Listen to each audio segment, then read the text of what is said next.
o assunto. E eu tive o prazer de escrever a orelha desse livro. Aliás, é a segunda orelha do Ney que eu escrevo. Nosso amigo Paulo César Pinheiro diz que a apresentação é um gênero literário, né? E o Milor tem um livro sobre isso, enfim, o Marcos Fernando estava lembrando. Enfim, eu levo a sério esse negócio de apresentação, né? E uma vez, em 1994, eu trabalhava no Jornal do Brasil e eu fui fazer uma matéria sobre os 20 anos e a reedição do Confissões de Ralph, do Sérgio Santana. Aí fui ler a orelha da edição original e era escrita pelo Jaguar. O Jaguar escrevia uma coisa mais ou menos assim, Não Me Façam Rir, Guimarães Rosa. Confissões de Ralph é o maior romance brasileiro desde Memórias Póstumas de Brás Cubas.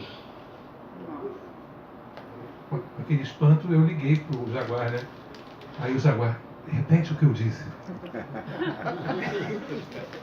Aí ele falou, o que o álcool não faz com a pessoa, né? Aí eu fui reler o que eu escrevi sobre o Ney e eu cometi o desatino, aparente, de comparar o Ney a Gabriel Garcia Marques e a Franz Kafka, né? Aí eu falei, meu Deus, será que daqui a 20 anos vão me ligar e eu vou dizer... Porque eu bebo um conhaque de vez em quando, nas noites de frio, né? Repete que eu escrevi. Mas eu lembrei por que eu escrevi isso. Primeiro que eu acho o Ney um grande escritor. E esse talvez seja o melhor romance dele, na minha opinião. O melhor livro de ficção dele. Mas não foi por isso. Foi porque o Garcia Marques ele tem aquela... ele consegue captar como ninguém aquele espírito do Caribe mesmo, né? Do fantástico se misturar com a realidade, né? O Kafka também, né? Ele incorporava totalmente aquela cultura europeia, aquela opressão, né? Que gerou Freud, que gerou todo aquele ambiente, né? Da cultura alemã, da cultura ocidental na Europa. E aí eu lembrei que a forma que o Ney narra a história me lembrou logo de início um enredo de escola de samba. Isso não diminui em nada o romance, muito pelo contrário, isso torna o romance até mais importante. E depois, para o meu espanto, durante a narrativa, a gente chega, de fato, não numa escola de samba, mas num desfile de rancho, em que o enredo do livro, metonimicamente, se transforma num enredo de rancho, né? E rancho e escola de samba, a escola de samba primitiva, ela está muito ligada, né? Então eu queria saber do Ney, né? Quer dizer, eu fiz esse breve relato pessoal, na verdade, mas saber como é que nasceu essa forma. Porque eu digo que é um realismo fantástico brasileiro e por isso tem essa forma meio louca, né? Meio fantástica, um fantástico brasileiro que as escolas de samba muitas vezes incorporam, né? Como é que isso surge? Se esse pensamento da Praça 11 acabou, e o surgimento das escolas de samba, enfim, e esse seu universo não literário, né, o universo musical, se influenciou, enfim. Queria que você falasse um pouco sobre isso, depois a gente fala de outros. Boa noite. Interessante o que de ontem para hoje eu pensei nisso, eu não tinha pensado. Questão da Praça 11. Já é a terceira incursão minha no universo da Praça 11, em termos de ficção. Por que isso? Eu não conheci essa Praça 11, mas ouvi muito falar dela. Você acabou no ano que você nasceu. Exatamente. Ouvi muito falar dela e não só o carnaval. Meu pai trabalhou, a história do meu pai é inacreditável. Primeiro pelo ano em que ele nasceu, pela circunstância em que que ele criou a família. Meu pai nasceu antes da abolição da escravatura. Muita gente aqui já deve ter ouvido falar nisso, pensando que eu estou blefando, meses antes. E meu pai trabalhou no calçamento da avenida, no governo Pereira Passos. Meu pai era calceteiro. Ele tinha orgulho de dizer isso. Assentava as pedras no macete, lá, uma ferramenta de pressão. Né? E um dia conseguiu, depois de muito sacrifício, um emprego fixo, que foi na Casa da Moeda, na Praça da República, vizinhança de Praça 11, ali é a extensão da Praça 11. Né? E um emprego público onde ele tinha muito orgulho também, como operário braçal, dentro da Casa da Moeda, na seção chamada Obras e Reparos. Eu tenho guardado, tenho questão de guardar isso absoluta, um decreto de nomeação do meu pai, Casa da Moeda. Aliás, não foi o decreto inicial, foi uma promoção que ele teve como pedreiro, chamado artífice, não é operário, artífice, assinada pelo Getúlio Vargas. Eu tenho dois documentos. Aquela raiz quadrada que o Getúlio Vargas fazia, né? Está lá. E meu pai falava muito da redondeza. Tanto que o rancho desse romance chama-se Caprichoso, Destemido, sei lá, da Itaúna. A rua Visconde de Itaúna era uma rua paralela ao traçado da atual Avenida Presidente Vargas. Ela desapareceu com a construção da Presidente Vargas. E meu pai sempre falava na Itaúna. O nome é bonito, e a evocação que ele fazia dessa localidade, isso me impressionava muito, e outras coisas. Né? Ele nunca detalhou como era, como não era, mas, sabe, a memória da Praça 11 esteve em casa durante esse tempo todo. Na sequência, eu com 7 anos de idade, na minha proximidade lá no Irajá, eu nasci no Irajá, nasci e fui criado lá, tem uma localidade do Irajá, hoje desaparecida, mas na memória das mais antigas, sempre, uma localidade chamada Beco da Coruja, onde era o reduto dos mais pigmentados. Né? Minha mãe, eu tenho inclusive um conto que começa, é o título do conto, e é uma frase da minha mãe. Eles lá e nós aqui. O eles era aquilo que não era absolutamente desejado pela minha mãe, que nasceu em 1900, na década de 40, 50, não era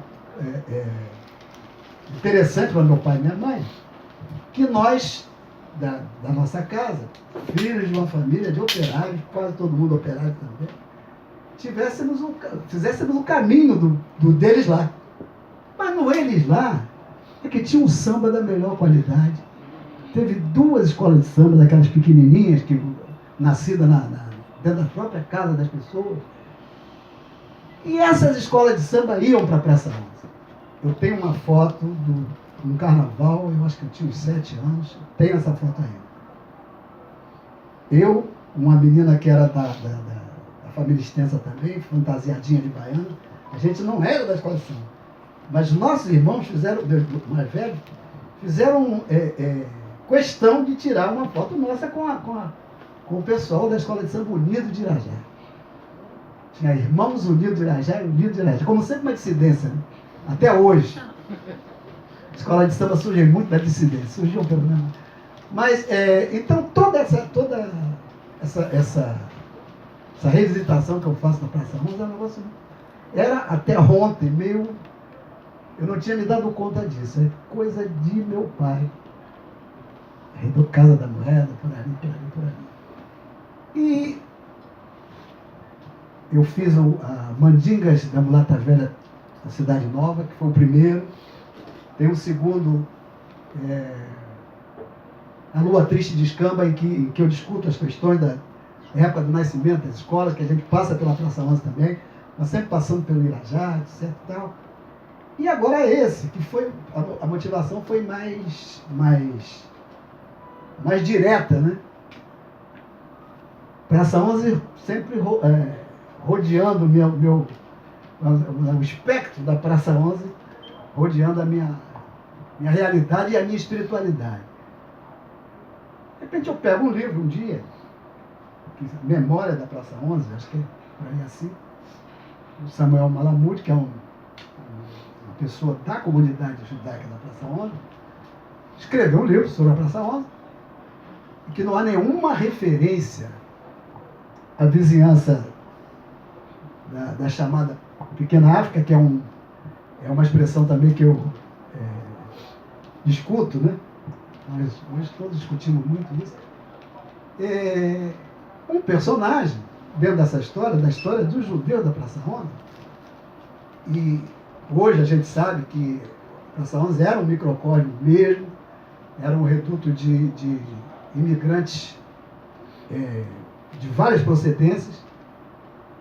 Minha mulher, Sônia, é oriunda da comunidade italiana da Praça 11. Eu a conheci no Morro do Pinto, no início dos anos 80. Fiquei fascinado pela história dos italianos do Morro do Pinto, que saíram da Praça 11, subiram, atravessaram a estrada de ferro, foram lá para cima, praticamente expulsos quando a prostituição foi para lá. Na visita do rei Alberto, né? Na Bélgica, veio ao Brasil, resolveram limpar, né, entre aspas, o centro da cidade, a prostituição localizada se estendia pelas imediações da Praça Tiradentes, resolveram botar lá para a Cidade Nova, e o pessoal os italianos subiram para o outro lado. O avô dela cantava para mim: por causa do rei Alberto que veio nos visitar, as mulheres de vida fácil tiveram que se mudar. Uma marchinha da época. Então lendo o livro do Samuel Malamud, a única referência que ele faz à comunidade afro-baiana, né, era um rapazinho, garoto, que, isso na realidade, que trabalhava num estabelecimento comercial, industrial, de um morador da Praça 11, comerciante e tal. O patrão sabia falar nada de português. E o moleque falava Yiddish, que é a língua internacional, né, da comunidade judaica e tal.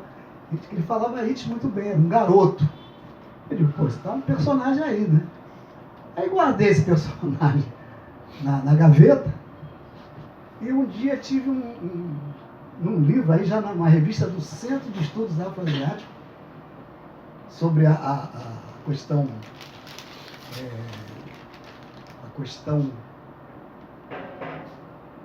delicada do tráfico de escravas brancas no Rio de Janeiro, vindo de Buenos Aires, chegando até Salvador, etc. e tal. Tem uma notícia, está citado aqui na epígrafe do livro, né? Um ensaio, né? Uma coisa científica e tal, em que se noticia um grupo de judeus que foram presos em Salvador por envolvimento nesse tráfico de prostituição e tal. Tem o nome deles todos lá e, estranhamente, entre eles, um que não tinha nome judaico nenhum, apenas conhecido como Nozinho. Eu digo, é ele. É ele. O que deu esse moleque? Capturei esse personagem e tal. Juntei com um outro fato meio lendário, histórico, mas bastante carregado de lenda, que é algo acontecido em Porto Alegre, um pouco antes, tal, mas a gente trouxe para esse tempo. Que é um indivíduo supostamente africano que um dia chegou em Porto Alegre, se dizendo um príncipe africano. Essa história está lá, documentada. Eu já vi até foto desse personagem. E todo Porto Alegrense conhece bastante bem essa história. Eu digo, bom, vamos pegar esses 3 aí e fazer uma história só. E foi assim que nasceu o livro. Tem uma história de amor aí, um amor mal sucedido, encaminhando a narrativa, né, e segurando a narrativa, e está aí. Aí o Preto que falava isso é por aí. E faço questão de dizer, os personagens os centrais e tal, são todos fictícios. Agora uma senhora veio para mim, vem cá, aquele lá é o fulano? Ih, não, pelo amor de Deus, não é não. Isso é ficção tudo. Essa é a consagração do ficcionista, né? Antes do Ney escrever, a gente chegou a conversar um pouco sobre a Praça 11, né? Eu sou judeu, né? Sim. E como toda família judaica, eu tenho uma ligação pessoal com a Praça 11. Eu te falei, né? Eu tinha um tio polonês, um homem louro, tio Walter, falecido. Você falou, já tinha escrito o livro. Você já tinha escrito, né? Eu tinha um tio meu de estaria no livro. 2 metros. Não estaria no livro. Era quase 2 metros de altura, louro, assim, você não. Mas era um malandro carioca, né? Então eu saía no dia de Yom Kippur, que é o jejum, né? Eu saía da sinagoga com ele e ele me ensinou a quebrar jejum com cachaça branca e queijo amarelo, muito gorduroso, assim. Um negócio horrível, tal. Ele era um. E ele nunca trabalhou na vida, esse meu tio. Só que ele prestava serviços para as famílias, né? Consertava carro, sabe? Enfim, era um. Só que você falou esse negócio da prostituição, né? Eu queria entrar um pouco na história. É muito interessante o que o Ney faz no livro, vocês vão ler, se não leram. Mas ele acompanha, na verdade, esse realismo fantástico, esse misto que eu falo na orelha de realismo fantástico com Roman Cleve, porque você tem a nítida sensação. Tudo bom.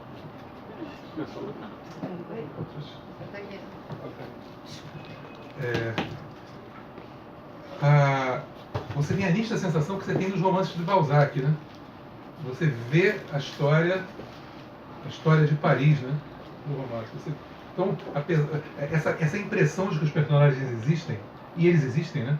Como o Ney falou, o Preto que falava eles existiu. O Malamud, ele dá notícia deles, né? Só que o Ney vai mais longe nesse que eu chamo de realismo afro-judaico,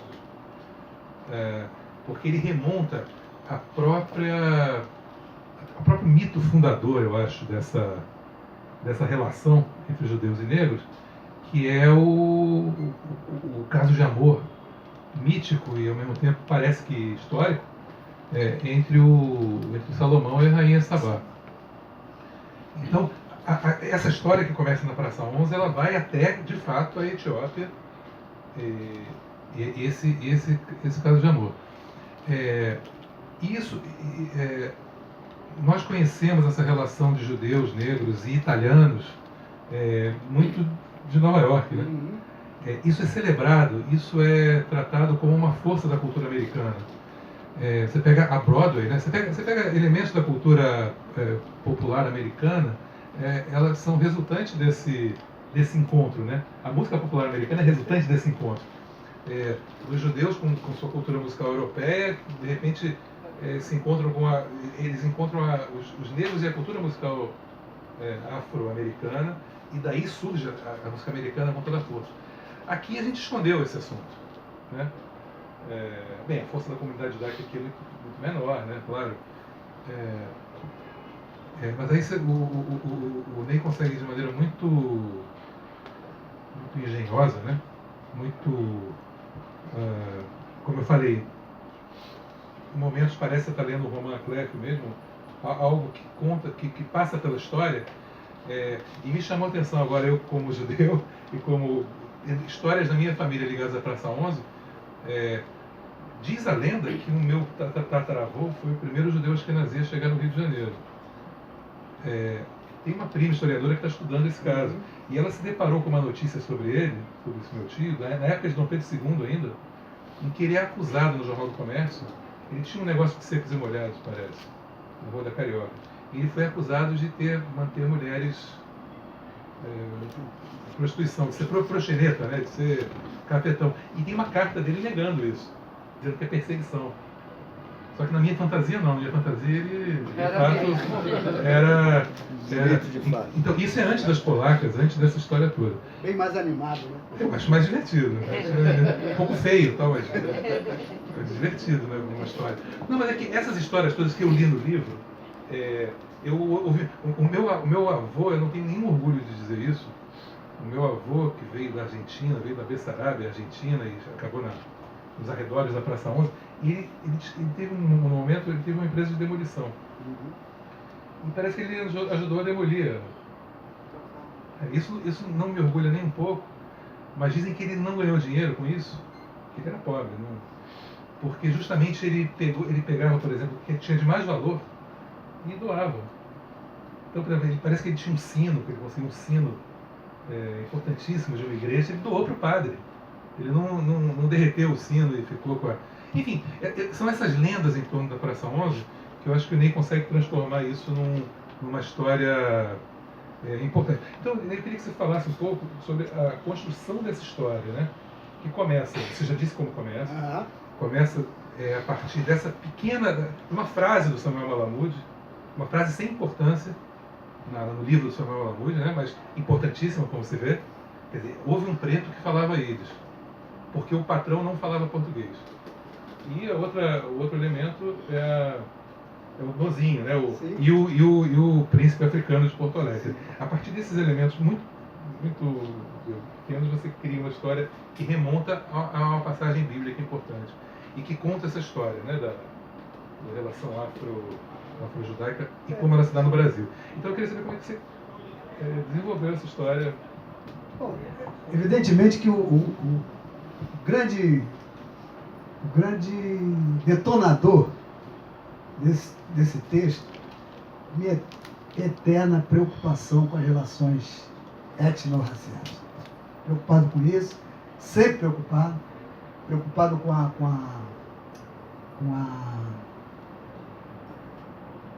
a tragédia, né, que o racismo provoca e tem provocado e provocou sempre.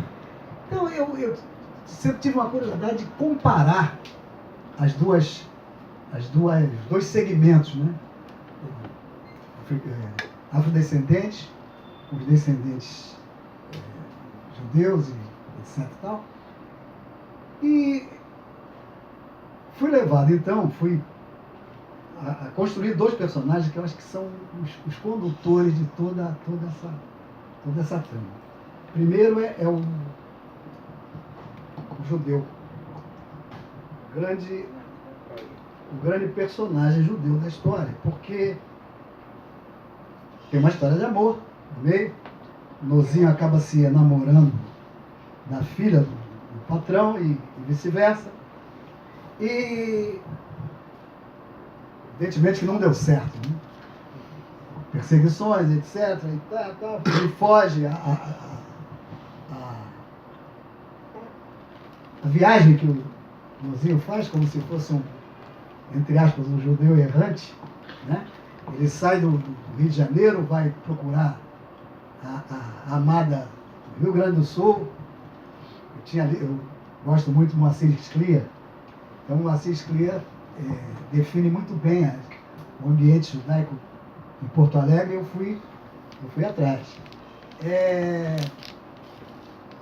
De lá de Porto Alegre ele sai, acaba indo para a Bahia para cumprir obrigações religiosas, tem uma série de coisas assim.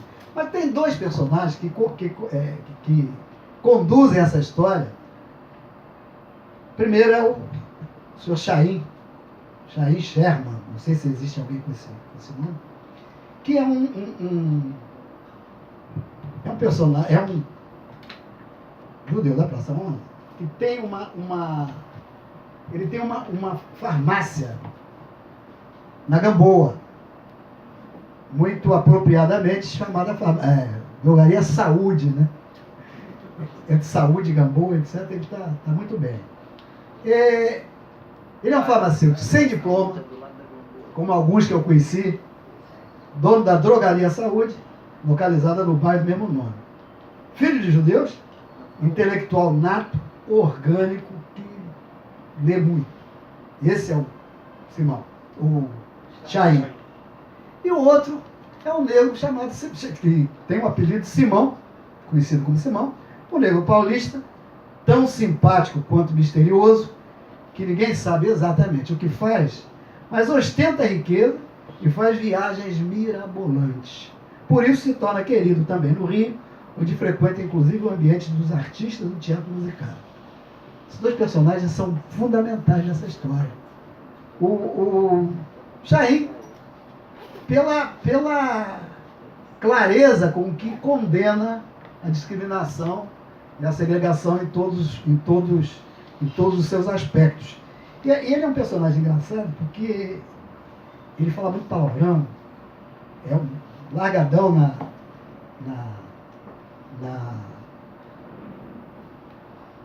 no modo de falar, né? Fala com uma linguagem bem malandra, mas falando um montão de coisa certa. Tem um momento em que ele, num diálogo com um cara que defende a discriminação, é um estudante, possivelmente da Faculdade Nacional de Direito. Você conheceu? Não, possivelmente. Defende um montão de coisas a favor da discriminação. O Chaim vira para ele e diz assim: "Ah, vai te catar o Três com Goma". Três com Goma é um apelido que se usava na década de 30, 40, sinônimo de bundão. Vai se catar o Três com Goma.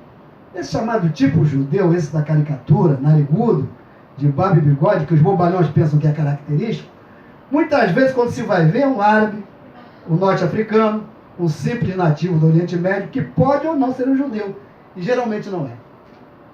Descaracterizar o estereótipo. Quer dizer, toda a conversa, todas as intervenções do Chaim são nesse sentido. Então, um personagem extremamente importante e positivo. E o Simão, Nego Simão, que diz que o nome dele até esqueço aqui, tem um sobrenome Cochrane Simonsen. Ele vai buscar a origem dele no almirante Cochrane, um inglês, né, um almirante inglês que participou da história do Brasil, no Império, etc. Tal. Ele vai buscar se justificar para essa... Porque ele é um diplomata, tem um jeito diplomata, aquele sempre bacana, falando devagar e tal. E ele se justifica, na minha ficção, pelo seguinte: ele é o cara que vai aos Estados Unidos, ele vai ao Harlem, e ele conta isso, né? E na viagem dele ao Harlem, ele vai ao East Side e conhece a comunidade judaica em Nova York. As descrições que o livro faz da comunidade judaica em Nova York são vocalizadas no passado pelo Simão. E aí entra o fundamental da história, procurar saber por quê, né? O porquê, de certa forma, as duas comunidades tiveram destinos tão diferentes, né, no Brasil de hoje. Aí eu fui buscar isso, evidentemente, em obras de história, livro de história. Segundo ele, um dia me contou, essa história toda é narrada por um advogado. Um advogado que conhece o Nozinho envolvido numa confusão nisso e tal, e que se torna uma espécie de padrinho dele, né? Que caminha com ele até quase o fim da vida. Então, segundo ele me contou, chama-se, é conhecido como Lorde de Ébano ou o Cônsul dos Crioulos, né? Um apelido bacana e outro para esculachar. Segundo ele, um dia me contou, os judeus trabalhavam habitualmente em ocupações manuais, como biscateiro ou como artesão, por conta própria, e seus próprios negócios. Isso lá nos Estados Unidos. Essas ocupações eram limitadas pelas restrições religiosas, sociais, pipipi. Apesar de toda essa dificuldade, foi Simão que me explicou, as mulheres da comunidade raramente se empregaram como domésticas. Mas em casa, elas não se limitavam aos afazeres do lar. O que mais faziam elas se dedicaram a costurar para fora, como se diz no Brasil, inclusive contratadas por comerciantes estabelecidos para tarefas coletivas distribuídas por várias pessoas na mesma casa. Quer dizer, é uma informação sobre um fato social extremamente relevante, que é como é a organização das famílias judaicas no East Side de Nova York. A preocupação com a educação. E a gente colocou isso aqui. Então, esses personagens são balizadores, né? E o restante, para a gente não se alongar demais, para não revelar o grande segredo. Quase revelado. Spoiler agora. Não, eu sou malandro. Ney, Mas então. Sim, chama spoiler agora. spoiler. Mas então, esse Eu personagem. podia traduzir spoiler como cortar o barato. Mas você andou pra trás. Não é verdade. Sim, Você isso. quer cortar meu barato? É. Cotação pro spoiler. Mas então, esses personagens conduzem essa história, que é uma história evidentemente fantástica. Muito da minha religiosidade está presente nessa história. O personagem vai para a Bahia, da Bahia ele vai para a África com um objetivo, acaba o objetivo sendo desviado, né, pelo próprio destino. Ele acaba ficando rico, ele acaba chegando à Etiópia, que não era o destino, né? Ele sai sem destino. E na Etiópia ele vai encontrar, vamos dizer assim, a metáfora, né? Da vida que ele está vivendo, que é o conhecimento com a comunidade dos judeus da Etiópia, Falachas, né? Que tem outro nome, Beta Israel, né? Beta Israel. Aí ele tem esse contato e tal, que não é determinante para muita coisa, mas pelo menos faz com que ele volte para o Brasil imbuído de uma dignidade sacerdotal. Aí é que acontecem as coisas. Né? Então é isso, é basicamente isso. Eu gosto muito desse texto. Espero que eu tenha esgotado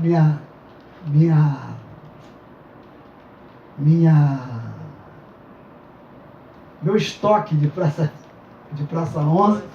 Tenho já um romance pronto para o ano que vem, já está negociado e tal. Sobre a Baixada Fluminense, onde eu resido há 12, 13 anos, quase 15 anos. E de onde eu tenho uma experiência, eu acho, muito enriquecedora. As pessoas dizem, como você morar no mato? Que negócio é esse? Um carioca, absoluto, filho de uma família carioca. Eu não tenho ideia de ninguém da minha família que não tenha nascido no Rio mesmo. Minha ancestralidade, ninguém. Aliás, não conheço quase nada da minha ancestralidade. Mas até meu pai e minha mãe, possivelmente os pais, os meus avós maternos, ninguém nasceu fora do Rio de Janeiro. Então eu sou um carioca da gema, aquele que hoje em dia é difícil, né? E acabei indo morar no chamado Estado do Rio, como chamava antigamente. Lá pra cima. Quando eu era garoto, eu dizia assim, lá pra cima que o negócio é bom, lá tem de tudo, vale tudo. Pode comprar fogos sem atravessar a fronteira para comprar fogos na festa junina, vende direto, jogo do bicho à vontade, maconha, tudo é possível, lá prostituição, o pessoal dizia antigamente, quando eu era garoto. Fui para lá, eu acho que a determinação do destino, o destino é fundamental para mim, as coisas que eu acredito, e me deu uma visão, infelizmente não é das melhores, mas muito ampliada do que seja o Rio de Janeiro. Nossa cidade maravilhosa. Eu vejo de um jeito bastante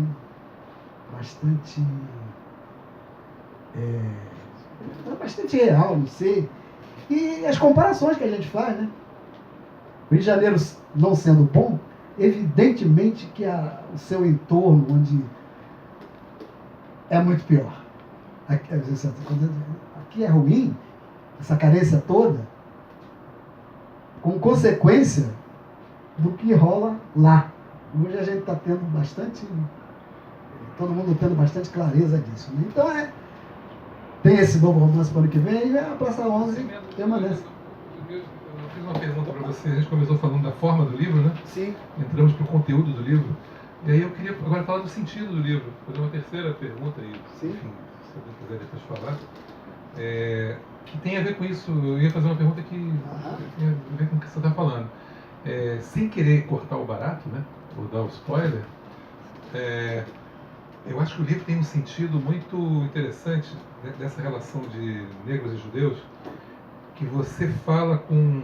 Uma vez você me disse que tinha gente que tinha achado o livro antissemita, ou que perigava... Não, eu tinha esse Eu não achei de jeito nenhum. essa preocupação. E olha que eu tenho faro para antissemitismo. Não tem, acho que não tem nada. Acho que pelo contrário, tem uma admiração até notável. E sem querer realmente dar spoiler, não vou dar, existe um aspecto no seu livro sobre a comunidade judaica de uma certa autovalorização da própria comunidade. Eu me lembro ainda criança, aqui tem alguns judeus mais antigos que eu me lembro criança ainda de um certo hábito de alguns judeus de ficarem, eles ficavam fazendo listas, né, de judeus notáveis para se valorizar, né? Não, nós não somos imigrantes pobres, nós não somos aquilo que falavam que a gente era, né? Que o nazismo fez, nós somos Einstein, nós somos, sei lá, fazia uma lista assim, e a lista era extensa, de fato, e isso contribuiu muito para a autoestima. Isso, então. E eu noto, fundamental isso. E eu acho que o seu trabalho, não só a sua literatura, é essencialmente sobre isso, sobre tudo que foi retirado da comunidade negra brasileira, a história, a religião, né? Os heróis, né? Você procura sempre, você busca esse é o sentido da sua obra, né? No livro isso é tematizado no livro, a meu ver. E agora que você fala do Rio de Janeiro, o Rio é a maior porto que recebeu escravos no mundo, né? Escravos africanos, né? Os judeus se libertaram da escravidão, pelo menos do ponto de vista mítico, religioso, né? Há 5.000 anos. Né? E na África, em África, quer dizer, os judeus, seja lá que origem nós tivemos, éramos escravos de africanos. Nos libertamos e nos tornamos o povo judeu, né? Isso tudo me parece muito lógico dentro da sua... Parece até que você pensou nisso, né? Então eu queria que você falasse... E essa cidade, Rio de Janeiro, que é a nossa cidade, né, de judeus e negros, do seu livro, foi o maior porto escravista. E ouso dizer que de 1888 para cá, quase nada foi feito para resolver esse grande problema, que é ser uma cidade de escravos, né?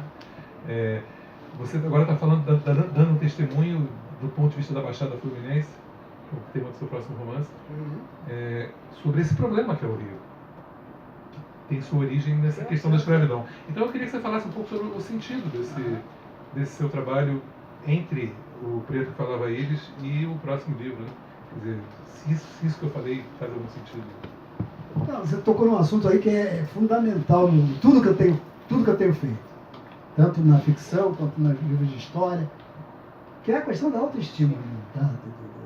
Eu me lembro, eu tenho uma edição da Enciclopédia Delta La Russa, que eu acho que foi a última, de 1970, comprei na feira em Vila Isabel. Quando eu morava em Vila Isabel, um dia tinha uma feira na minha rua, tinha lá um livreiro que vendia livros usados. Um dia tinha lá a Enciclopédia Delta La Russa completa, seu Rubem. Eu vou comprar. Eu comprei a enciclopédia, não foi com tanta facilidade assim, tinha um dinheirinho lá, comprei a enciclopédia e tal. Tanta história engraçada dessa enciclopédia. Mas o que eu queria contar é que eu observei que ainda, na década de 70, a Delta e outros,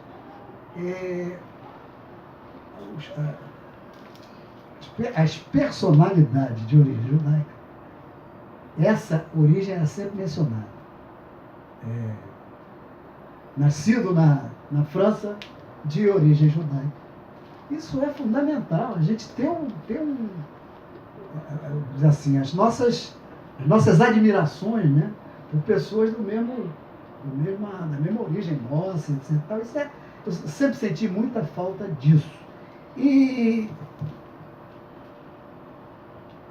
isso está em toda a minha obra. Com relação ao esse gancho que você pegou, de o Rio de Janeiro ser ter o maior porto de escravos,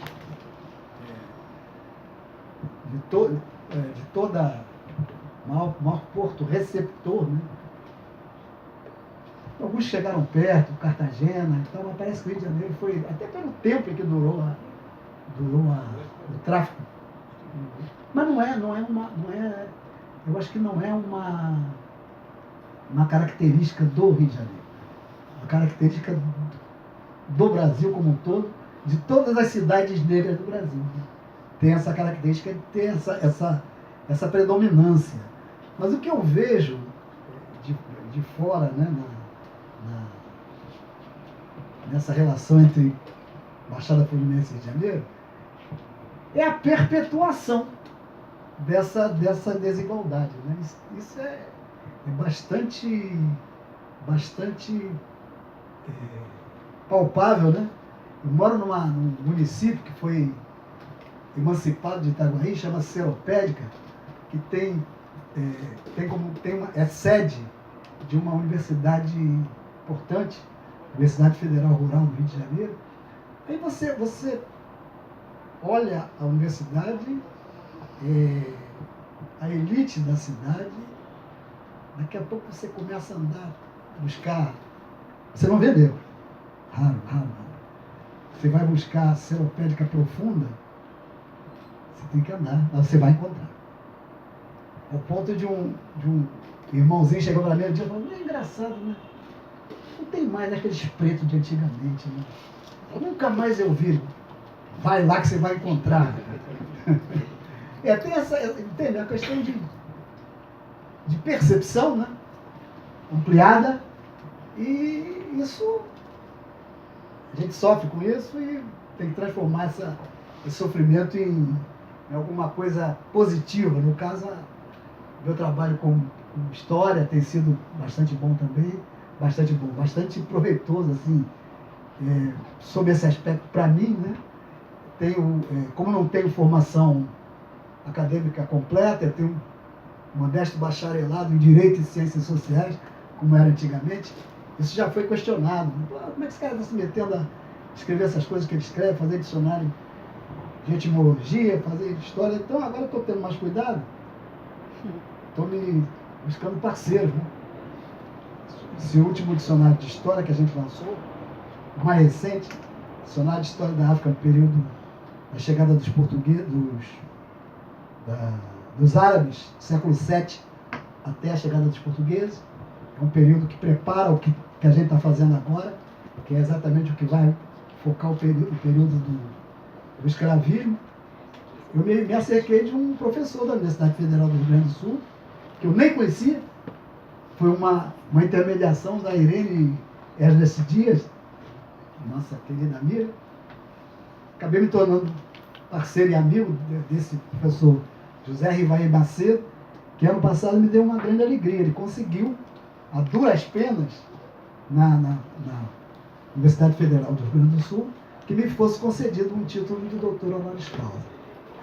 E foi interessante, porque em 72 eu ganhei um título semelhante na Universidade Federal Rural. Viu, professor Carrão? Eu não soubesse disso. Querido professor. Recebi um título de doutor honoris causa na Rural, e alguém escreveu, não me lembro, foi tão importante que eu esqueci quem escreveu, dizendo que eu tinha recebido um título de doutor honoris causa numa universidade perto da minha casa. Aí quando eu recebi agora ano passado no Porto Alegre, se eu soubesse quem era, eu falava, tá vendo? Ó, Não é perto da minha casa, não. E o dia que vier lá do outro lado do oceano, você vai ter que me aturar. Bom, é isso, né? Só uma última coisa, eu me lembro que eu fiz a primeira matéria com você como escritor. Não sei se você lembra disso. Uma página inteira. No Prosa e Verso, né? No antigo caderno Prosa e Verso do Globo. E eu fui com um fotógrafo, a culpa não é do fotógrafo, a culpa é do hábito, né? Eu me lembro que o fotógrafo, era uma matéria sobre o escritor Ney Lopes. O Ney era conhecido como sambista, né? Que aliás não é menor, né? Inclusive, muito pelo contrário. Mas a matéria era sobre o escritor Ney Lopes. Aí eu fui na casa dele em Seropédica, você morava ainda naquela casa... Uma chácara. Uma chácara, quase um latifúndio lá em... Tem uma história boa, depois vou contar que vocês vão adorar. Mas aí eu me lembro que o fotógrafo, coitado, eu não vou nem declinar o nome, não é o caso, e não é culpa dele mesmo, como eu disse, é o hábito, né? Nessa cidade escravista, ele já queria, ele viu uma mesa tipo de botequim, e já queria botar uma cerveja, botar um chapéu jaba curta no meio, um chapéu velha guarda, né? Falou, pô, vamos tirar foto. Falei, não, né? Hoje eu o meio escritor, tal, tive que diferenciar, né? Eu lembro que você ficou muito feliz com isso. E aí eu queria saber, eu queria que você conte essa história e saber como anda, como você falou agora que você foi, a palavra, eu não queria usar essa palavra, mas você foi meio discriminado, né? Ou seja, ninguém levou a sério o seu honoris causa porque era do lado de casa, né? Então você teve que ganhar um segundo honoris causa, né? Bem longe. Na distante Porto Alegre, né? Então, eu queria saber como anda, agora que a sua obra cresceu muito, né? A sua obra era muito ligada ao samba ainda? Começou com o samba. Ensaística e tal, e agora você tem dicionário, você tem obras de referência, enciclopédia, e história, romances, enfim, poesia. Então eu queria saber como anda o seu prestígio intelectual, digamos assim. Vou responder, depois contar a história, que eu gosto muito. O Luiz Fernando Viana, que alcançou direitinho, né? Ele falou assim, Chico Buarque, como compositor popular, tem dificuldade em ser aceito como escritor. Imagina o Ney, um compositor oriundo de uma escola de samba, todo esse ambiente de samba durante muito tempo. A dificuldade é muito maior, né, para ser reconhecido como escritor. Mas isso não me incomoda muito, mas sinceramente eu tenho me sentido muito mais à vontade no ambiente do livro do que no ambiente da música, até pelas coisas que estão acontecendo no ambiente da música. Ficando tudo muito ralo,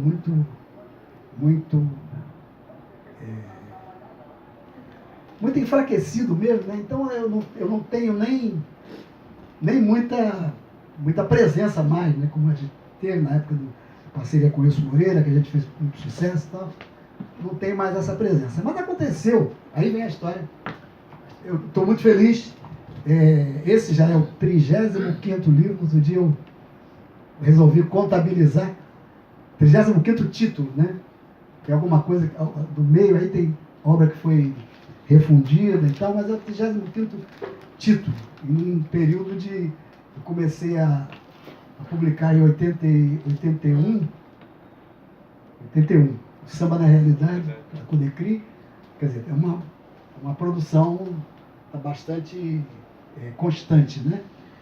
Mas a música não parou, continuo fazendo, gravando pouco, né? O mercado está difícil, e quando absorve coisa da gente é mais regravação.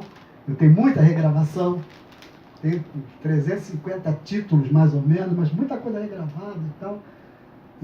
Mas continuo nativa fazendo, dentro da boa música popular, além do ficar restrito ao mundo do samba, tem mais essas coisas. Mas quando eu me fixei lá em Seropédica, eu estava muito, de certa forma, ligado à turma do Zeca Pagodinho, o Grupo Fundo de Quintal e tal. Eu comecei a ficar conhecido lá como compositor do Zeca Pagodinho. Era um negócio que dava uma agonia. Né? Não, peraí, não é isso. Eu não sou compositor do Zeca Pagodinho, eu sou o cara que grava com o Zeca Pagodinho de vez em quando. Não é. E quando eu dava uma festa na minha casa, tinha um muro alto, ficava todo mundo oriçado, querendo ir para ver o Zeca Pagodinho. Fiz uma molecagem um dia, eu com meu filho, dia de Córdoba e Damião, né? Sônia dando doce de Córdoba e Damião. Botei o disco do Zeca Pagodinho tocando para oriçar mais pessoas. Ele tá lá, ele tá lá, ele tá lá. Gente querendo entrar, inventar até histórias. Não, o Zeca Pagodinho foi lá, mas a festa estava ruim, não tinha bebida, ele foi beber na tendinha lá do lado, acabou a bebida na casa do Ney. Pô, tudo, toda a lenda que você possa imaginar. Aí a gente, eu e Sônia, tá ficando difícil aqui, tá muito grande para a gente cuidar sozinho, dificuldade de encontrar mão de obra, vamos mudar. Aí compramos um terreno no condomínio de casas lá, começando, fizemos uma casinha para a gente, sem esse espaço, né? Fomos morar num condomínio onde basicamente as pessoas lá são funcionários da universidade, professores e tal, e mudou a história. Eu dou uma festa, outra festa, a primeira ou segunda festa que eu dei lá na casa do condomínio. Tem um colega nosso lá, cabelo branco assim, estava lá na festa, muito animado, aí começa o rumor dentro do condomínio, crianças. O rumor é o seguinte: sabe quem está na casa do Ney? Lulu Santos. Eu mudei de estado, mano. Essa história é boa pra caramba. Aconteceu o Lulu Santos na casa do Ney. Eu acho que é isso, né? Falamos por todos os aspectos do livro, se alguém quiser. Eu tenho duas questões rápidas. André Lacerda. A primeira é Meu que primo. talvez o livro esclareça, e se não esclarecer, tenho certeza que vai fazer falta. Mas deve ter passado pela sua cabeça. Por que Nozinho foi aprender Yiddish? Como? Por que Nozinho foi aprender Yiddish? Essa é a primeira. Foi orgânico, ele foi trabalhar na casa do... que eu esqueci o nome do patrão. Natan Friedman. E aprendeu. E ele fala todas as línguas, né? Você É, vai ver, depois- ele tem uma facilidade traduzindo. Tem até uma explicação meio pentecostal aí, ele falava línguas. Mas o nozinho, o original do Malamud, é porque o patrão não falava português. né? É. Então foi uma necessidade de se comunicar, né? Agora, a segunda pergunta é para os dois. Lá nos Estados Unidos, musicalmente falando, o jazz começou lá no sul. Quando subiu para Nova York, recebeu uma influência e uma participação e uma contribuição muito forte do judeu, o que tornou o jazz mais forte em harmonia e menos em ritmo e melodia, que era forte lá de baixo. Com essa experiência muito rica do judeu na Praça 11, houve alguma contribuição do judeu no samba? Eu sinceramente eu não percebo, não conheço. Teve gente que já falou isso. Mas acho que foi diferente, né? Porque eu ando pensando muito nessa questão do samba. O samba vem, a cronologia do samba, né? Desde o surgimento e tal, tem muita semelhança com o jazz, né? Até de datas, né? 1917, etc. Aconteceu isso lá, aconteceu aqui. Mas tem um momento em que há uma diáspora aí nessa história toda. O samba sai para outros caminhos, perde a sua essência, essa coisa instrumental que caracterizou efetivamente o jazz, né, em Nova York e tal. Não aconteceu no Brasil. Influência militar, de bandas militares, houve dos dois lados. Mas aí tem um momento que no Brasil não acontece isso. E nos Estados Unidos acontece. Tenho a impressão que essa é a coisa, né? a influência judaica, tenho a impressão, ficou mais na música clássica e no jazz, o Gershwin lá com as tentativas dele de aproximar e tal. Isso não aconteceu no Brasil. Mesmo depois do Gershwin, Leonard Bernstein é uma inspiração. Eu posso. É pura Especulação. elucubração assim, hipotética, né? Uma coisa de botar o samba no seu lugar. Seu lugar, entre aspas, né? O negócio de vocês é percussão, tem que ser percussão. Tem um aspecto aí, um amigo meu fala disso, o Pixinguinha, ele escreve, né? Ele constrói uma linguagem, digamos, orquestral, né? Para essa música primitiva, digamos assim, né? Então ele constrói o que a gente chama de música popular brasileira. Isso vai até Moacir Santos, né? Que começa a desconstruir isso. O samba talvez seja a única música, não sei se o Ney concorda, que ele vai ficando mais... O samba ele nasce quase assim, embranquecido. Eu usei essa expressão uma vez e quase me mataram. O samba ele tem uma tentativa de embranquecimento no seu início. Ele nasce menos autêntico. E ele vai buscando essa autenticidade, né? Sobretudo a partir dos anos 60. Mas eu acho que isso é pura e simplesmente devido ao fato de que o Brasil é um país colonizado culturalmente e os Estados Unidos nunca foram. Eu acho que a grande diferença está aí. E tem uma coisa interessante, você falou do Pixinguinha, uma curiosidade. O Sérgio Cabral, pai,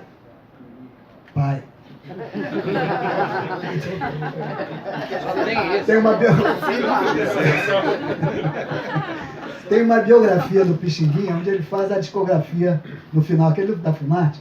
E é muito interessante que o Pixinguinha, as primeiras composições dele, assim, mais buliçosas, mais animadas, são rotuladas como samba, até um determinado momento, e bem marcado. A partir daquele momento, vira tudo choro. Eu acho que tem um buziles aí nessa questão. Ney, eu posso até... Sim. Eu me lembro do exemplo do Jacó do Bandolim, que é judeu, que é de origem judaica. É filho de uma judia polonesa. Uma polaca. Mais que polonesa, polaca. Polaca. Filho de uma polaca. Pelo menos a gente tem esse exemplo, né? Eu penso que é por aí. Seja a questão do choro, o choro tirou o protagonismo do samba. O maestro Carlos Axelrod. Eu vou ser o chato do debate aqui. É bom. É bom? Nada, você não vai gostar. É o seguinte. O primeiro que eu queria contar só rapidinho, uma coisa que também é uma questão que você talvez não tenha passado muito fundo por ela, que é uma história do meu pai. Meu pai tinha uma drogaria na Saúde. Mas o nome dele era Isaac, não é o Chaim, enfim, não é. Mas meu pai era um judeu imigrante da Bessarabia, né, que nem o teu avô. E ateu, comunista e tal. Quando eu soube da existência de uma certidão de nascimento, eu vou ser rápido, não vou encher muito o saco. Eu vi que tinha lá um testemunha, né? Naquele tempo tinha de certidão de nascimento assinado. Tinha um testemunho chamado Gutenberg. Eu achei estranho. Perguntei, pai, quem é esse Gutenberg? Ele disse, meu pai nessa altura já tinha uma loja de imóveis. É o ilustrador lá da loja. O ilustrador? Ele é o testemunho da minha... Mas eu não conhecia. Ele disse, ele era um ilustrador, um bom trabalhador, muito competente, trabalhava e era um sujeito... Agora, bebia, batia na mulher, faltava do serviço, vivia preso. E aí diz meu pai, em resumo, um preto. Esse negócio eu nunca entendi. Quer dizer, tem coisa aí entre essa história quer dizer, com a maior inocência, até ingenuidade. E para ele era uma coisa fundamental, quer dizer, na cultura dele, que eu nunca entendi. Você deve entender. Peraí, deixa eu acabar antes. Não, claro, então. A outra coisa é que agora eu sou chato. eu fui ler, estou com o livro aqui, que eu já estou na metade, e eu não sei por quê, e você vai ter que me explicar, por que que o nome do livro é o preto que falava Idi